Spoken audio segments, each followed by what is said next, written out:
मंगलमूर्ति महाप्रभु श्री सहजानंद सुखरूपा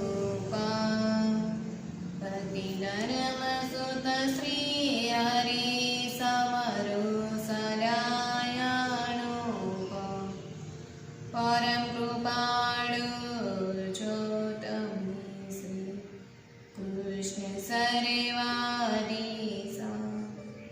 प्रथम तमने प्रणमो नमो वरमवारसीसा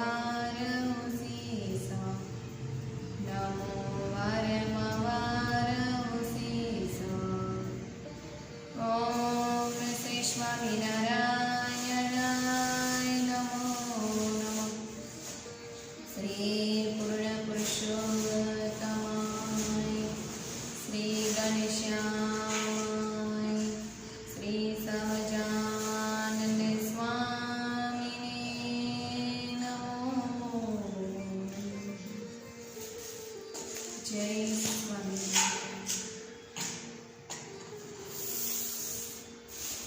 धर्मशास्त्રમાં કલ્યાણના અનેક સાધનો કહ્યા,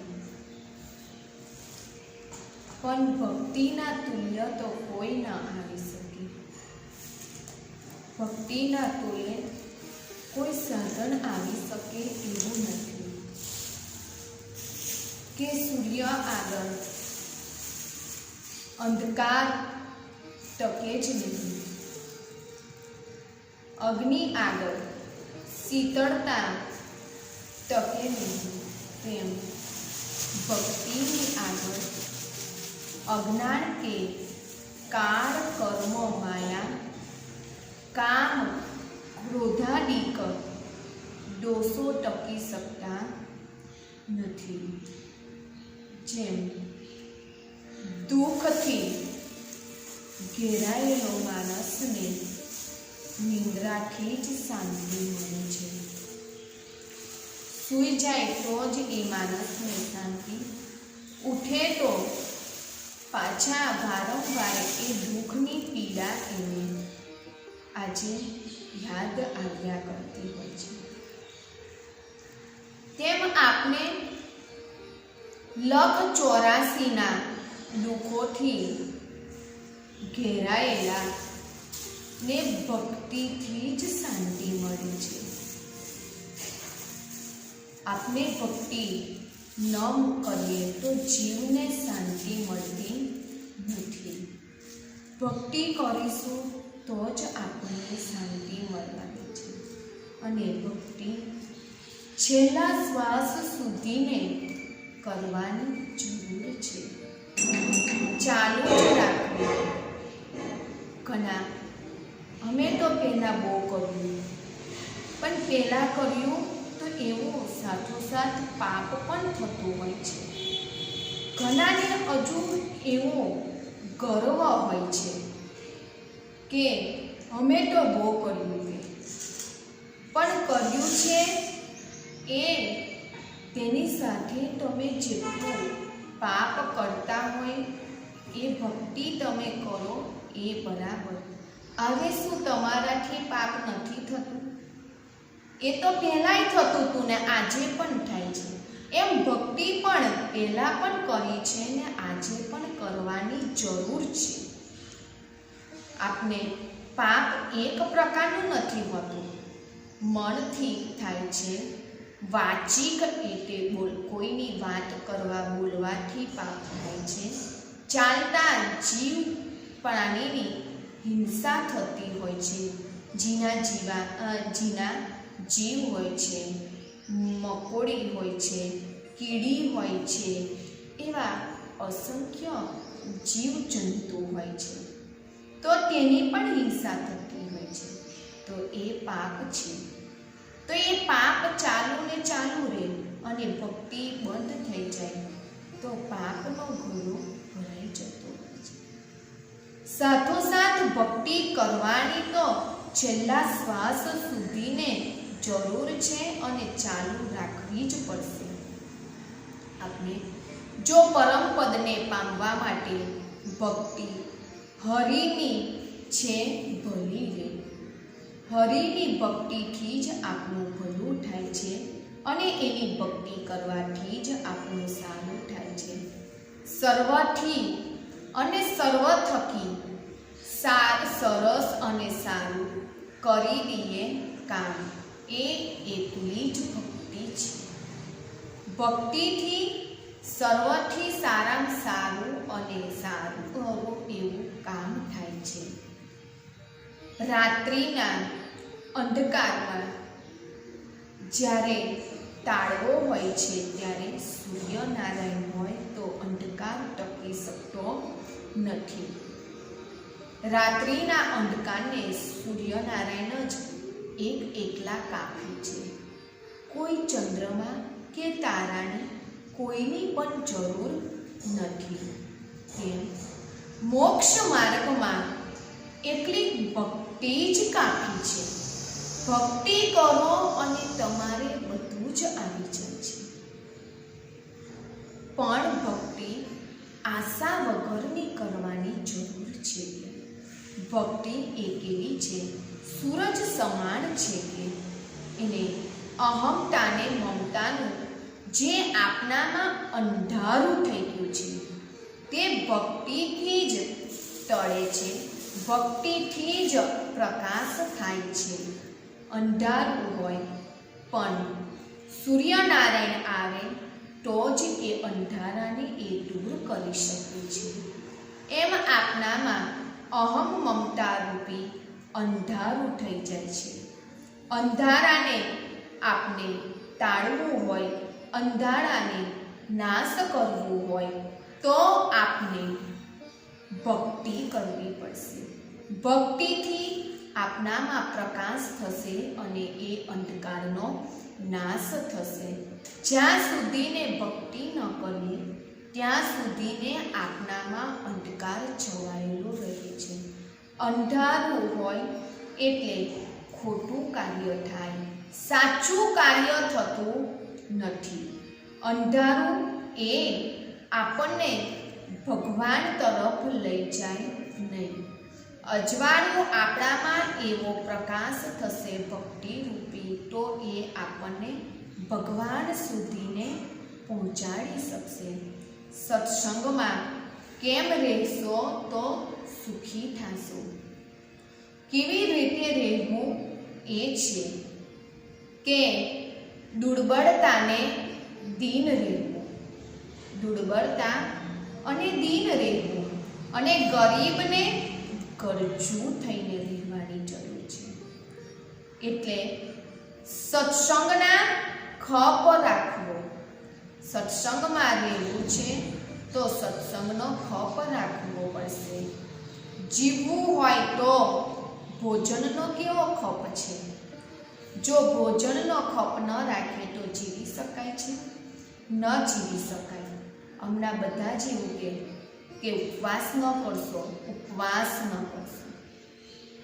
જમવાનો વધારે આગ્રહ રાખજો, જમવાનું વધારે રાખજો, ખોરાક બને એટલો વધારે લેજો, પણ ઉપવાસ ન કરશો. જો જીવવું હોય તો ખોરાક તો લેવો જ પડશે. ખોરાકના કેવા ખપવાળા છે કે નહીં લઈએ તો જીવાય નહીં, નહીં લઈએ તો દેહ દુર્બળ થઈ જશે. આપણે આત્માનો ખોરાક, આપણા જીવનો ખોરાક એ ભક્તિ છે. આત્મા દુર્બળ થઈ જાય તો ચાલશે પણ દેહ દેખાય છે, આત્મા દેખાતો નથી. એટલે કોઈ આત્માનું વિચારતા નથી. દેહ દેખાય છે, વજન કરતા હોય છે એટલે ખબર પડે છે આટલું વજન વધ્યું છે, આટલું વજન ઘટ્યું છે. વધ્યું હોય તે ઓછું કરવાનો પ્રયત્ન કરશે અને ઓછું થયું હશે તે વધારવાનો પ્રયત્ન કરશે. એમ આપણે ખોરાકની કેવી જરૂર છે, ખોરાકના કેવા ખપવાળા થયા છે, એવી જ રીતે સત્સંગની પણ જરૂર જ છે. સત્સંગ વગર ચાલે એમ જ નથી. સત્સંગ નહીં હોય તો આપણી અધોગતિ થઈ જશે, આપણે નરકમાં જતા રહીશું. વિચારીને સત્સંગમાં પણ ગરજુ અને ખપવાળા થઈને રહેવું. ખોરાક લેવો છે, ભૂખ લાગી છે, તો તે સમયે તમે 5 પકવાન નહીં હોય, પંચામૃત એવું અમૃત સમાન ભોજન નહીં હોય. તે સમયે તમારે ખાલી સૂકો રોટલો હશે ને 2 દિવસનો, તોય તમે ઘરના માણસોને શું કહેશો? લાવો, ચાલશે, સૂકો છે ને તો પણ ચાલશે. એ તમે તે સમયે તમારે અન્ન ભોજનની જરૂર છે, ખપ છે. જેવું હશે તેવું તમે ચલાવી લેશો અને એવું તમે આહાર કરી લેશો. તમે તે સમયે ખપવાળા બન્યા છે. ખપવાળા વ્યક્તિને ફાવશે, ગમશે, ચાલશે, હલશે. એના જીવનમાં આ એક જ સૂત્ર હશે. એવી જ રીતે ગમે તેમ થાય પણ સત્સંગના ખપવાળા થવું. સત્સંગના ખપવાળા થઈએ તો જ સત્સંગમાં આપણે ટકી શકીએ છીએ. અને આત્માનું કલ્યાણ કરવું હોય તો સત્સંગના ખપવાળા ગરજુ તો બનવું જ પડશે. ભગવાનનો ખપ તો રાખવો જ પડશે, પણ ઉન્મત્તાથી રહેવાય નહીં. ઉન્મત્તાઈ એટલે અહમતાથી રહેવાય નહીં. એક વખત શ્રીજી મહારાજ ગઢપુરમાં ગવૈયા સંતોને બોલાવ્યા. ગવૈયા સંતોને બોલાવી અને ત્યાં આગળ બધા સંતોને શ્રીજી મહારાજ કહ્યું છે કે તમે બધા અહીંયા બેસો. જેને જે સારંગી વગાડતા આવડે તે લો અને તમે બધા અહીંયા ગાયન કરો. તમે બધા ગાઓ. એટલે મહારાજની આજ્ઞા થઈ છે. એટલે જે મોટેરા બધા પરમહંસો સંતો હતા, દેવાનંદ સ્વામી, પ્રેમાનંદ સ્વામી, મુક્તાનંદ સ્વામી, બ્રહ્માનંદ સ્વામી વિગેરે અનન્ય સંતો ત્યાં ઉપસ્થિત થયા છે. અને બધા સંતો પોતપોતાના વાજિંત્ર લઈ અને સારંગી લઈ અને બધા ગાવાનું ચાલુ કર્યું છે. તે જ સમયે ભવાનંદ સ્વામી આવ્યા છે. ભવાનંદ સ્વામી સારંગી લઈ અને મુક્તાનંદ સ્વામી અને પ્રેમાનંદ સ્વામીની વચ્ચે બેસીને ગાયન કર્યું છે. આ એમને નક્કી કરીને આવ્યા છે. આ બેની વચ્ચે જ બેસવું છે, બેની વચ્ચે બેસીને જ કીર્તન ગાવું છે. એટલે જ્યાં મુક્તાનંદ સ્વામી અને પ્રેમાનંદ સ્વામી બેઠા છે એમની પાછળ જ ઊભા રહ્યા છે. કોઈ દિવસ સત્સંગમાં આવતા હોય તો ઘેરથી નક્કી કરીને આવવું જ નહીં. માનની આશા લઈને આવવું જ નહીં. જે કોઈ માનની આશા લઈને આવે છે ને પછી નિરાશા મળે તો એનું મોં અને મન કેવું થઈ જાય છે? દુખી થઈ જાય છે, મૂંઝાઈ જાય છે. આશા એ નિરાશા કરી દે છે આપણને. કોઈ પણ જગ્યાએ મંદિરે શું કોઈની ઘેર ગયા હોય તો પણ આપણે એની બધી આશાઓથી જવું જ નહીં. અમે જઈશું, 5 પ્રકારનું ભોજન બનાવશે, નાસ્તા આપશે, સારા બનાવીને અમને ફ્રૂટ જમાડશે, સારું ભોજન બનાવશે, આવી આશાથી ગયા હોય. આવી આ મનમાં આપણે આશા રાખી હોય અને ત્યાં જઈને ટાઈમે નાસ્તો ન મળે, ટાઈમે જમવાનું ન મળે તો કેવું થઈ જાય છે મન?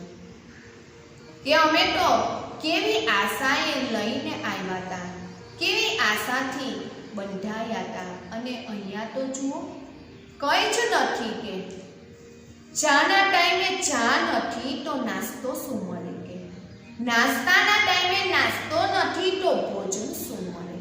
સ્વામી, આ મનથી નક્કી કરી લીધું છે કે આ બેના વચ્ચે બેસીને જ સારંગી વગાડીને ગાવું છે. આ એક એમને અહમતા છે, પણ એ જ અહમતા અને માન આપણને જીવવા દેતા નથી. એ જ આપણને સંસાર સાગરના માર્ગમાંથી પણ પાડી નાખે છે અને સત્સંગ સમાજના માર્ગમાંથી પણ આપણને કોણ પાડી નાખે છે? આપનું અહમ, આપનું માન, આપનો ગર્વ અને અહમતા.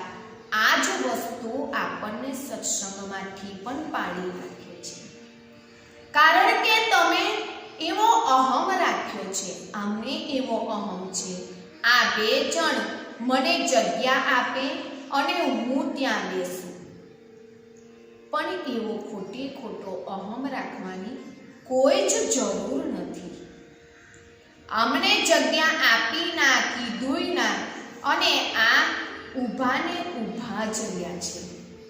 આ ઊભાને ઊભા જ રહ્યા પાછળ બેઠા જ નથી. તેમને ખોટું લાગી ગયું. ખોટું લાગી જાય તેથી ચાલતા થઈ જાય. મંદિરમાં આવો, હાર પહેરવાની આશાએ આવ્યા હોય, ખુરશી સોફા પર સ્ટેજ પર બોલાવશે ને બેસાડશે મને, આવી આશાએ આવ્યા હોય. હું જઈશ ને મને મૂર્તિ ભેટ અર્પણ કરશે, એવી આશાએ આવ્યા હોય, અને ના સોફો મળે, ખુરશી ન મળે, હારે ન મળે ને મૂર્તિ પણ ન મળે. કેવી નિરાશા અનુભવાય અને કેવું થઈ જાય? કથા પણ તમારે પૂર્ણાહુતિ ન થાય, આરતી ન થાય ને માણસ ચાલતો થઈ જાય. ક્યાં સુધીને બેહી રહે? જ્યાં સુધીને યશસ્વીઓનું, યજમાનોનું લિસ્ટ પૂરું ના થાય ત્યાં સુધીને. લિસ્ટ પૂરું થયું નથી કે ભાઈ ચાલતા થયા નથી. એ શું જોવા માટે બેઠા હતા કે મારું નામ ક્યારે આવે છે? નામ માટે થઈ અને હાર માટે થઈને એ માણસ ત્યાં બેઠેલો છે. આ મને કહે તો હું બેસું, એટલે આમને કીધું નથી, એટલે આ તો ખોટું લગાડી દીધું, એને માથું લાગી ગયું, ખોટું લાગી ગયું, એટલે એ તો ત્યાંથી ચાલતા જ થઈ ગયા છે.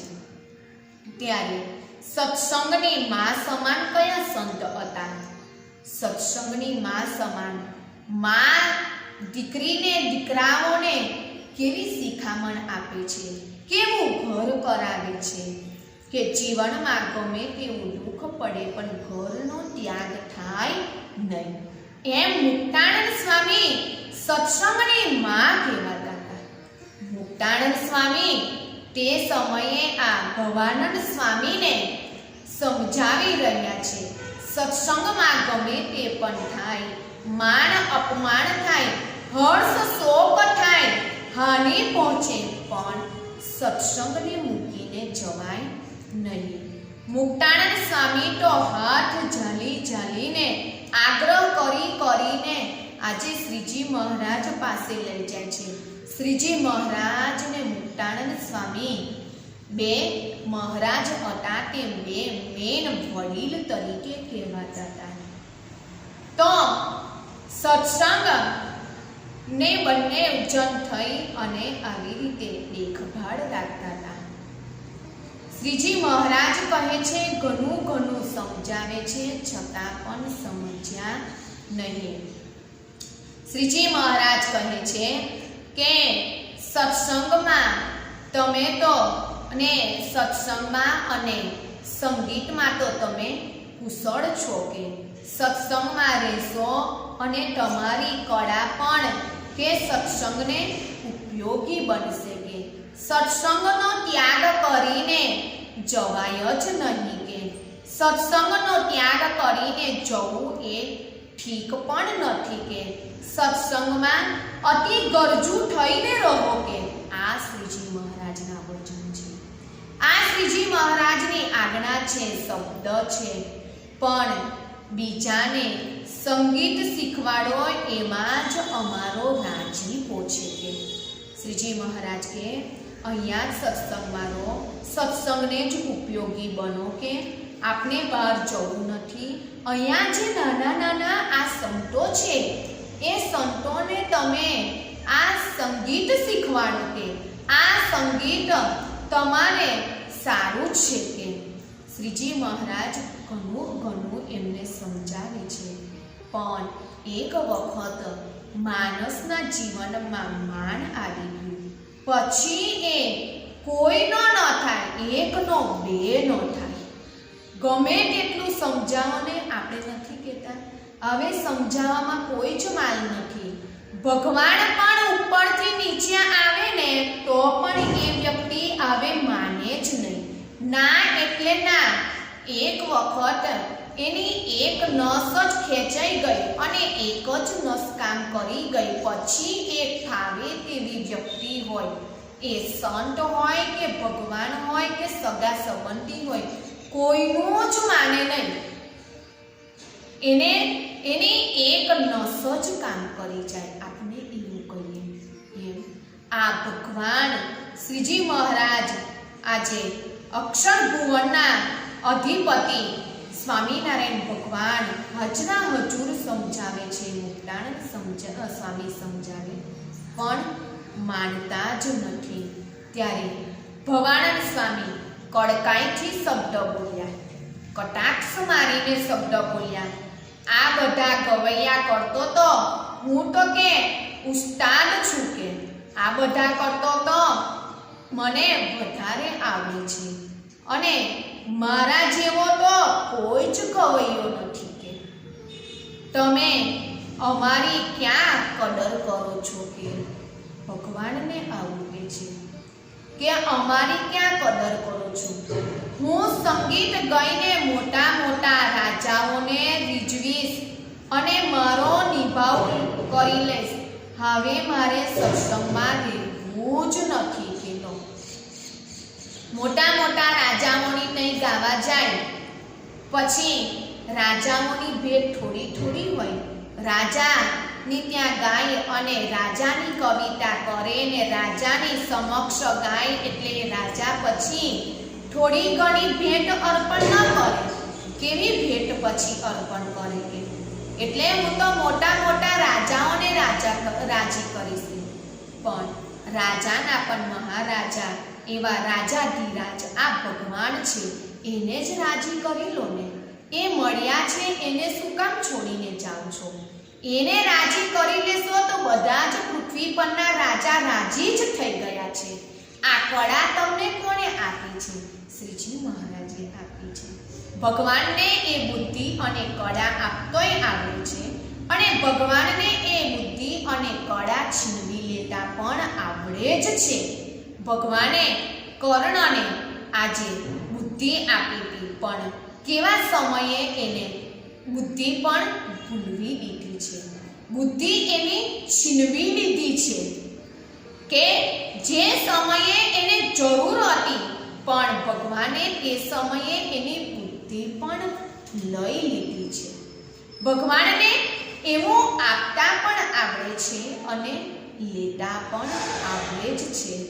શ્રીજી મહારાજ અને મુક્તાનંદ સ્વામી તો ઘણું સમજાવીને એને થાકી ગયા પણ છતાંય સમજી શક્યા નહીં.